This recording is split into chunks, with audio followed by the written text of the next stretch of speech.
பாட்டாளி மக்கள் கட்சி நிறுவனர் மற்றும் தலைவராக இருக்கிற மருத்துவர் ஐயா அவருடைய தலைமையில் பாட்டாளி மக்கள் கட்சி மாவட்ட தலைவர் செயலாளர் பொருளாளர் கூட்டம் நடைபெற்றது. இந்த கூட்டத்தில் என்னன்னா, ஆகஸ்ட் 10ஆம் தேதி பூம்புகாரில் நடக்க இருக்கிற மகளிர் மாநாடு குறித்து இங்கே மிக திரளான, அதாவது 5 லட்சத்துக்கும் அதிகமான பெண்கள் மட்டும் கலந்து கொள்ளக்கூடிய ஒரு மாநாடு.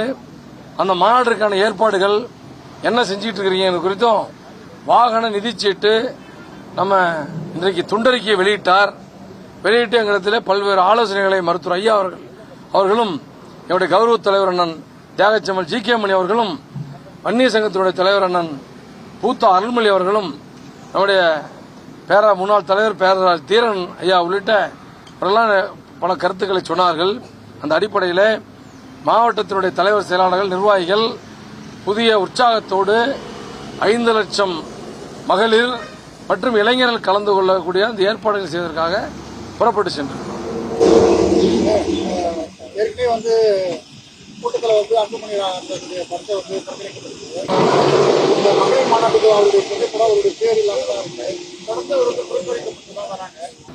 இல்ல இது புறக்கணிப்பு இல்ல, இது அது என்ன காரணங்கிறது எனக்கு தெரியல.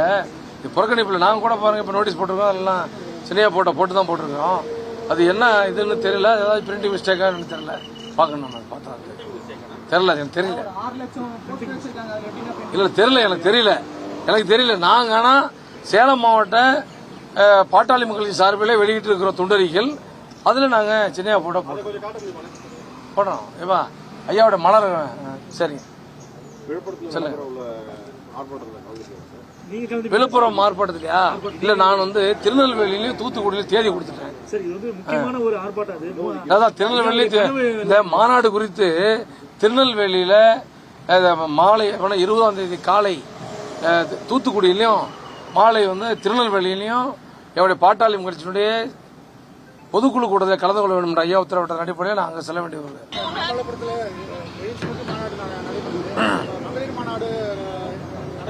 அதே மாதிரி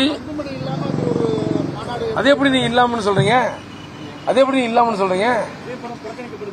இல்ல அதே இல்லாம அதெல்லாம் இல்லையா? ஐயா சொன்னாங்கல்ல, அழைக்கப்படுவார் வருவார் அப்படின்னு சொன்னாங்க.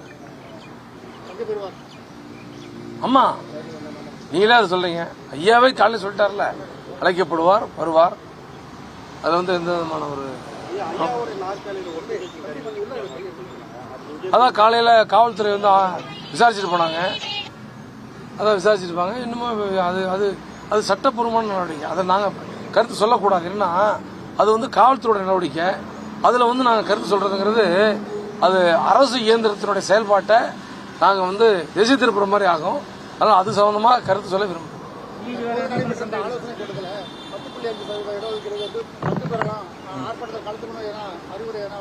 இல்ல, இன்னைக்கு நடந்த கூட்டம் என்பது முழுக்க மாநாடு குறித்த கூட்டம். மகளிர் மாநாடு குறித்த கூட்டம். அதுல 5 லட்சம் மகளிர் கலந்துக்கணும். அதுல இளைஞர்களும் நிறைய திரளா கலந்து கொள்ள வேண்டும் என்று அறிவுறுத்தி இருக்கிறார், கட்டளையிட்டு இருக்கிறார். அறிவுறுத்தல் இல்ல, ஐயா அவர்களை பொறுத்தவரை கட்டளையிட்டு இருக்கிறார். அதுக்கான அதை பத்தி நீங்க ஒன்னும் அந்த செய்தி இங்க ஒன்னும் பேசப்படாது. மகிழ்ச்சி, ரொம்ப சந்தோஷம். வேற என்ன செய்திங்க? இல்ல, கருத்து தான் கருத்து. செய்திகளை உடனுக்குடனும் துல்லியமாகவும் தெரிந்து கொள்ள சப்ஸ்கிரைப் பண்ணுங்க.